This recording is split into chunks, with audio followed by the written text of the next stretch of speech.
প্রশান্তি জড়িত নিদ্রা মানুষের জীবনের একটা অত্যন্ত গুরুত্বপূর্ণ সুখ এবং প্রয়োজনীয়তাও। দেখতে গেলে এই সংসারের প্রত্যেক পশু পাখি, প্রত্যেক জীব অবশ্যই নিদ্রা প্রাপ্ত করেন, কিন্তু মানুষ, যার মধ্যে বিচার বিবেচনা করার শক্তি অন্যদের থেকে অনেক বেশি, তার কিন্তু ঘুমের কিছু সমস্যা অবশ্যই হয়। কি বলেন, তাই তো? এবার এর কারণ কি? চিন্তা। এবার চিন্তা আমাদের সবার জীবনে আছে। আমরা সকলে জানি যে চিন্তা কখনো আমাদের সাহায্য করে না, তাও আমাদের জীবনে আছে। কেন? চিন্তার মাধ্যমে কি কখনো কোনো সমস্যার সমাধান হয়েছে? অর্থের চিন্তা করলে কি অর্থ লাভ হয়? ভবিষ্যতের চিন্তা করলে কি ভবিষ্যৎ ঠিক হয়ে যায়? স্বাস্থ্যের চিন্তা করলে কি স্বাস্থ্য নিজে থেকেই ঠিক হয়? হয় না। তাহলে এই সব কিছু থেকে আমাদের একটা ছোট্ট শিক্ষা অবশ্যই লাভ করা উচিত। আপনিও আপনার কাঁধ থেকে চিন্তার এই বোঝা নামিয়ে ফেলুন। আর এই সব ইচ্ছে একত্রিত হয়ে আমাদের মনে চিন্তা উৎপন্ন করে। তাই এই চিন্তাগুলিকে ত্যাগ করুন। প্রকৃতির প্রেমের ওপর বিশ্বাস রাখুন। মনে রাখবেন, যিনি চিন্তামুক্ত হবেন তিনি চিতামুক্ত হবেন।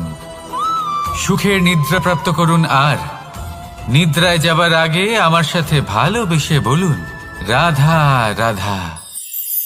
মহাদেব, সেই দেবতা যিনি মহান, যাকে দেবতাদের দেবতা বলা হয়, যিনি হলেন আমার আরাধ্য। কখনো আপনার মনে এই প্রশ্ন এসেছে যে শিবকেই কেন মহাদেব বলা হয়, অন্য কোনো দেবতাকে কেন বলা হয় না? সেই কারণ মহাদেবের মধ্যে, ওনার মধ্যে এমন এক বিশেষ গুণ রয়েছে যা অন্য কারণ নেই। তা হলো নিঃস্বার্থ হয়ে মানুষের সেবা করা। যদি প্রয়োজন পড়ে, যদি সৃষ্টির পথে বিনাশের কালো মেঘ ছেয়ে থাকে, তখন নিজের প্রাণের চিন্তা না করে হলাহল পান করার জন্য প্রস্তুত থাকেন মহাদেব। আর এই অদ্বিতীয় ত্যাগের জন্যই শিবকে মহাদেব বলে ডাকা হয়। এবার যদি কোনো মানুষও নিঃস্বার্থ ভাবনার দ্বারা নিজেকে অর্পণ করে দেয় এই জগতের কল্যাণের জন্য, মানুষের সেবার জন্য, তাহলে তিনিও মহাপুরুষ, মহামানব হতে পারেন। যদি কেউ অভুক্ত থাকেন, তাহলে নিজের থালা থেকে অর্ধেক খাবার তাকে দিয়ে দিন। যদি কেউ অসুস্থ হন, তাহলে তাকে সেবা করার, চিকিৎসা করার চেষ্টা করুন। এই জীবন শুধু নিজের জন্য নয়, অন্যদের প্রতি, সমস্ত সংসারের প্রতি উৎসর্গ করুন। যদি এই সব মানুষ শিখে যান, তাহলে তিনি মহাদেবের পথে অগ্রসর হতে পারেন। যদি মানুষ নিঃস্বার্থ ভাবনার দ্বারা এই সংসারের সেবা করতে শিখে যান, তাহলে তিনি নিশ্চিত রূপে মহামানব অবশ্যই হতে পারবেন। আসুন আমার সাথে ভালোবেসে বলুন, রাধা রাধা। স্বর্ণ, হিরে, মুক্ত, মানিক, এই সব কিছুকে আগে পাথর বলা হতো। তাহলে এমন কি হলো যে এদের রত্ন বলা হয়? আর রত্ন তা বাস্তবে আসলে কি? এটা হলো সেই পাথর যাকে আগে আগুনের তাপ সহ্য করতে হয়েছে, পরখ করা হয়েছে, যাচাই করা হয়েছে, এদের কাটার চেষ্টা করা হয়েছে, কিন্তু তারা কখনোই নষ্ট হয়নি, বরং তারা আরো উদ্ভাসিত হয়েছে, আরো উজ্জ্বল হয়েছে, এই সংসারে আরো প্রকাশ ছড়িয়ে দিয়েছে। সেই জন্য এরা হলো এত অমূল্য, সেই জন্য এরা হলো বহুমূল্য, সেই জন্য এদের রত্ন বলা হয়।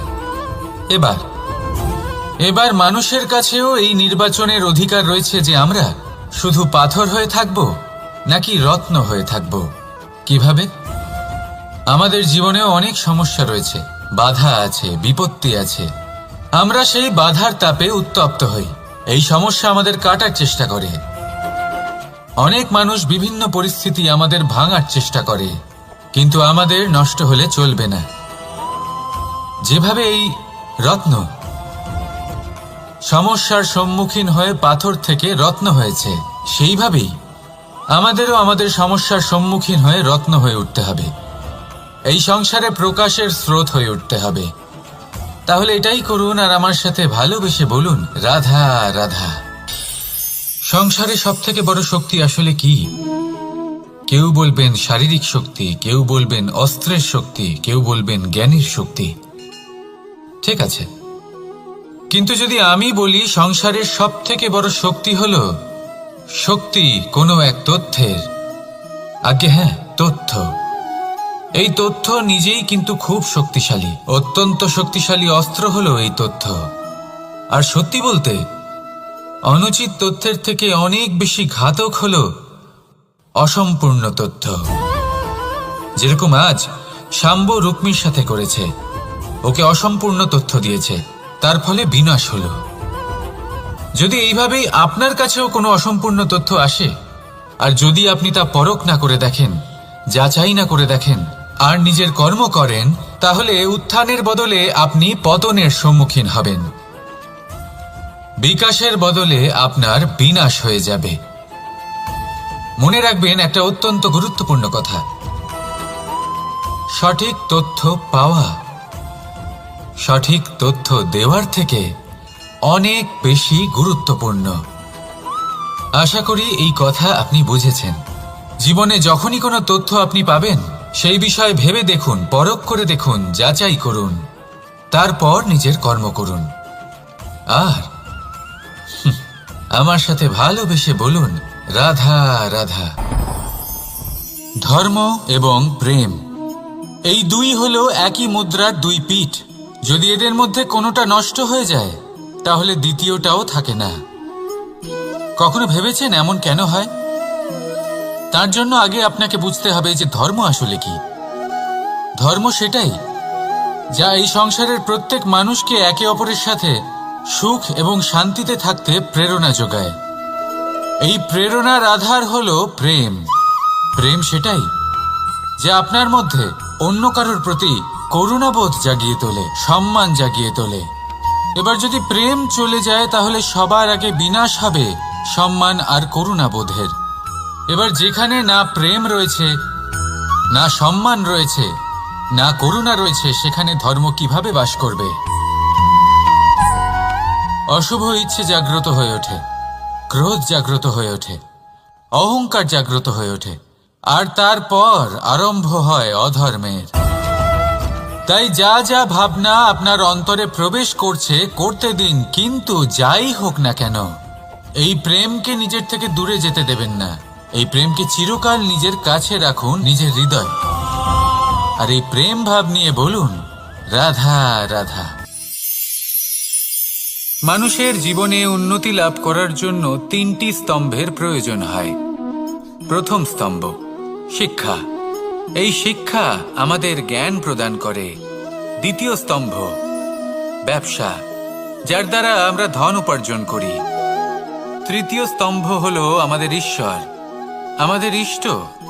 এনার সাথে যদি আমরা জুড়ে থাকতে পারি, তাহলে এমন একটা মানসিক বল আপনি লাভ করবেন যেটা এই সংসারে আর কোথাও পাওয়া সম্ভব নয়। কিন্তু মানুষ অনেক সময় জীবনে এই তিনটি স্তম্ভ লাভ করা সত্ত্বেও সামনে অগ্রসর হতে পারেন না। তখনও জীবনে কঠিন পরিস্থিতি আসতেই থাকে। এমনটা ঠিক কেন হয়? কারণ সে জীবনে এই তিনটি স্তম্ভ লাভ করে নেয়, জীবনে প্রয়োগও করে, কিন্তু তার ভিতের কথা সে ভুলেই যায়। যেমন প্রথম স্তম্ভ অর্থাৎ শিক্ষা। এই শিক্ষার আধার হলো শুভ চেতনা। যদি অন্তরে শুভ চেতনা না থাকে, তাহলে এই শিক্ষার কোনো গুরুত্ব থাকে না। দ্বিতীয় স্তম্ভ ব্যবসা। পরিশ্রম করে উপার্জন করতে হবে, এই কথাটা আমরা সবাই জানি এবং সবাই চেষ্টাও করি। কিন্তু ব্যবসা করতে করতে আমরা এটা ভুলে যাই আমাদের ব্যবহার কেমন হয়ে পড়েছে। এই ব্যবহার যদি শুভ হয়, তাহলে আমাদের উপার্জন আস্তে আস্তে একটা স্থির জায়গায় এসে পৌঁছবে। এবং তৃতীয় স্তম্ভ আমাদের ভগবান। যদি ওনার স্মরণে আপনি যেতে চান, তাহলে তার পূর্বে নিজের মা বাবাকে সেবা করুন, তাদের যত্ন করুন, তাদেরকে ভালোবাসুন, কারণ ওনারাই হলেন এই সংসারে আপনার সব থেকে বড় ইষ্ট।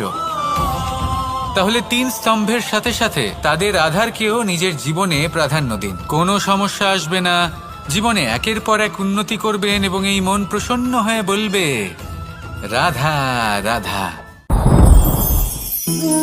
সুখ, দুঃখ এবং শক্তি এই তিন হলো এই সংসারের ত্রিদেবের মতো। আমাদের জীবনে যা কিছু ঘটছে এই তিনটির ভিত্তির উপরেই হচ্ছে। আসলে এই সংসারের একটা নিয়ম আছে, যখনই আপনি কিছু লাভ করেন এই সংসার আপনার পরীক্ষা নেয়। এটা জানার জন্য আপনার পরীক্ষা নেয় যে আপনি যা কিছুই লাভ করেছেন আপনি কি আদৌ সেটার যোগ্য কিনা।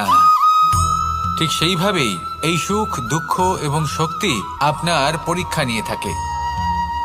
যখন সুখ আসে তখন সে আপনার পরীক্ষা নেয় যে আপনার মধ্যে অহংবোধ জাগ্রত হয়নি তো। যদি অহংবোধ চলে আসে তাহলে সুখ সেখানেই সঙ্গ ত্যাগ করে। দুঃখ আপনার ধৈর্যের পরীক্ষা নিতে থাকে, আর যদি আপনার মধ্যে ধৈর্য না থাকে তাহলে এটা আপনাকে আরো বেশি দুঃখের গভীর অন্ধকারে ঠেলে দেবে।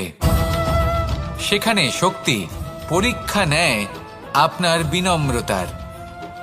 যদি আপনি বিনম্র না হন তাহলে হয় এই শক্তি আপনার সঙ্গ ত্যাগ করবে, নয় এই শক্তি বিনম্রতার অভাবে আপনার পতনের কারণ হতে পারে। এই সংসারে যে কোনো ব্যক্তি যিনি এই পরীক্ষায় উত্তীর্ণ হয়ে থাকেন এই জীবনে তিনি সাফল্য লাভ করেন। আসুন আমার সাথে ভালোবেসে বলুন, রাধা রাধা। ভয়ের সাথে আমরা সবাই পরিচিত, কষ্ট আমরা সবাই পেয়েছি। কখনো কখনো আমরা অসুস্থ হয়ে পড়ি, আর এমন সময় হলে মাতার মমতা, কখনো বাবার স্নেহ, কখনো বন্ধুদের পাশে থাকার অনুভূতি আমাদের রোগ নিরাময়ে সাহায্য করে।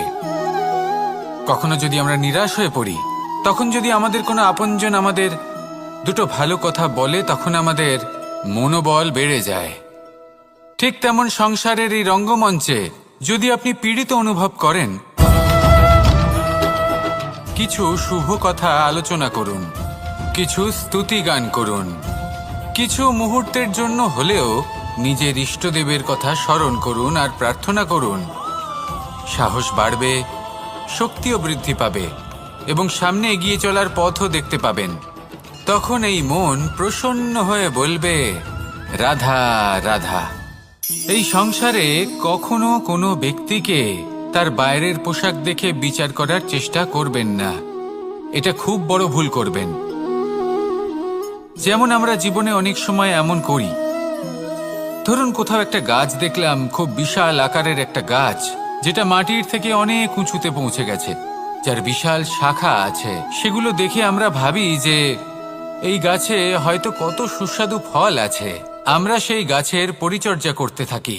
আবার অন্যদিকে হলো একটি তৃণ, যেটা মাটি থেকে কিছুটা উঁচুতে পৌঁছেছে, কিন্তু সেই তৃণর নিচে, মাটির নিচে অত্যন্ত সুস্বাদু ফল বা সবজি জন্ম নেয়, যা আমাদের স্বাস্থ্যের পক্ষে অত্যন্ত উপকারী। সেই জন্য কখনো আবরণ দেখে কাউকে বিচার করতে চেষ্টা করবেন না। তার বদলে এটা বোঝার চেষ্টা করুন যে আপনার সামনে যে ব্যক্তি আছে বা বস্তু আছে তার বিশেষত্ব কি। যদি এই বিশেষত্ব বোঝার ক্ষমতা আপনি অর্জন করেন, যদি এই শিল্প আপনি নিজের ভেতরে জাগ্রত করেন, তাহলে এই সংসারে বিশেষত্ব কি সেটা আপনি জানতে পারবেন। আর এই সমস্ত খেলা দৃষ্টি থেকে নয়, দৃষ্টিভঙ্গি থেকে জন্ম নেয়। দৃষ্টিভঙ্গি সবসময় শুভ রাখুন আর আমার সাথে ভালোবেসে বলুন, রাধা রাধা। যখন আমরা কোনো বনে প্রবেশ করি তখন এই সবুজ ঘাস দেখে, এই কোমল ঘাস দেখে আমাদের মন প্রফুল্ল হয়ে ওঠে। ভিন্ন ভিন্ন প্রজাতির ফুল, ভিন্ন ভিন্ন রঙের ফুল দেখে এই মন আনন্দে ভরে ওঠে। এখানে শিশুরা আনন্দ লাভ করে, বড়রা ভোজন গ্রহণ করেন, কথাবার্তা বলেন, হাঁটাহাঁটি করে বেড়ান। এবার ভেবে দেখুন, যখন এই উপবনের নির্মাণ হয়েছিল সেই সময় যদি এই মাটিকে সঠিকভাবে খনন না করা হতো, যদি তাতে সঠিকভাবে বীজ রোপণ না করা হতো, যদি কোনো সংঘর্ষ না হতো, পরিশ্রম না করা হতো, যদি চলতে চলতে পায়ে কাঁটা না বিঁধে যেত, তাহলে এই সুন্দর বন দেখে আমরা কি এই আনন্দ লাভ করতে পারতাম? কখনোই নয়। ধরুন কোনো নদীর তটে সুন্দর একটি বন আছে, সেই বনের আনন্দ লাভ করতে গেলে আপনাকে সেই নদী পার করতেই হবে।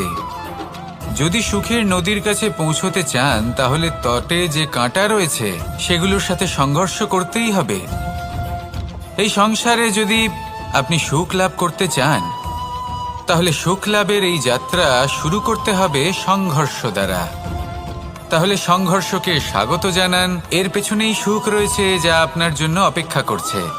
এবার হাসুন আর আমার সাথে ভালোবেসে বলুন, রাধা রাধা। সংসারে আমাদের জীবনের সবথেকে বড় দোষ কি আপনি জানেন? কেউ বলবেন লোভ, কেউ বলবেন লালসা, কেউ বলবেন অসত্য। দেখুন, দুঃখের মূল কারণ হলো পরিশ্রম না করা। কিছু মানুষ ভাবেন যে আমি জীবনে কোনো পরিশ্রম করব না, অথচ আমি সবকিছু প্রাপ্ত করতে চাই। আর এমন এক কারণের জন্যই দূতের মতো খেলা আমাদের জীবনে প্রবেশ করার সুযোগ পায়। দূত, এই দূত আসলে কি? দূত অর্থাৎ কোনো পরিশ্রম ছাড়াই অন্য কেউ পরিশ্রম করে যা অর্জন করেছেন, যে সুখ সুবিধা অর্জন করেছেন, তা নিজের জন্য শুধুমাত্র একটা খেলার মাধ্যমে নিজের করে নেবার ইচ্ছে। আর এই ইচ্ছে অত্যন্ত বিনাশকারী হতে পারে। এই ইচ্ছে যদি আপনার বিবেক, আপনার মন, আপনার চেতনা, আপনার ভাবনা প্রবাহিত করে ফেলে, তারপরে আপনি চেষ্টা করতে শুরু করে দেবেন, আর সেইখান থেকেই আপনার পতন শুরু হবে। এই চেষ্টা করবেন যে অন্য কারোর জীবনের সমস্ত ধন, তার সমস্ত জীবন সম্পূর্ণভাবে নিজের করে নেওয়ার। কারণ প্রথমে আশা জাগ্রত হয়, আর এই আশা হতাশায় পরিণত হতে সময় লাগে না। এই হতাশা কুণ্ঠায় পরিণত হতে সময় লাগে না, কুণ্ঠা লোভে পরিণত হতে সময় লাগে না, আর এই লোভ প্রতিশোধ স্পৃহাতে পরিণত হতে সময় লাগে না। আর যখন এই সব কিছু হয়, আপনি দুষ্ট হয়ে যান। আর সবাই জানেন যে প্রত্যেক দুষ্ট ব্যক্তির পতন হলো অবশ্যম্ভাবী। তাই নিজেকে দূতের থেকে দূরে রাখুন আর পরিশ্রমকে নিজের কাছে টেনে নিন। জীবনে আপনার যা যা স্বপ্ন রয়েছে, যা আপনি করতে চান, শুধুই পরিশ্রম দ্বারা অর্জন করুন। তাহলে তাই করুন আর আমার সাথে ভালোবেসে বলুন, রাধা রাধা। জীবনে কিছু শেখা অত্যন্ত গুরুত্বপূর্ণ। এবার কি কি শিখতে হবে সেই সব শেখানোর জন্য অনেক শিক্ষক রয়েছেন, কিন্তু কি শিখবেন না আর কি করবেন না, এটা আমাদের নিজের অভিজ্ঞতা দিয়েই শিখতে হয়। কিন্তু তার মানে এটা নয় যে যদি আপনাকে শিখতে হয় যে আগুনের তাপ কতটা, আপনাকে আগুনের মধ্যে হাত দিতে হবে। না, অন্য কারোর অভিজ্ঞতা দ্বারাও শিখতে পারেন। প্রশ্ন শুধুমাত্র একটাই যে আপনি কি শিখতে চান নাকি চান না।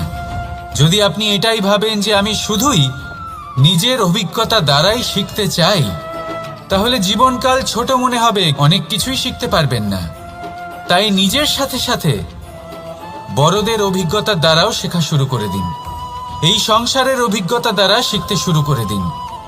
আর এটা নিশ্চিত রূপে শেখা আবশ্যক যে কখন কি করবেন না, কোথায় থামতে হবে আর কোথায় থামবেন না। তাহলে আসুন আর আমার সাথে ভালোবেসে বলুন, রাধা রাধা। ভোজন। এবার ভোজন সংগ্রহ করার জন্য মানুষ কি না করেন, সবসময় চেষ্টা করতে থাকেন।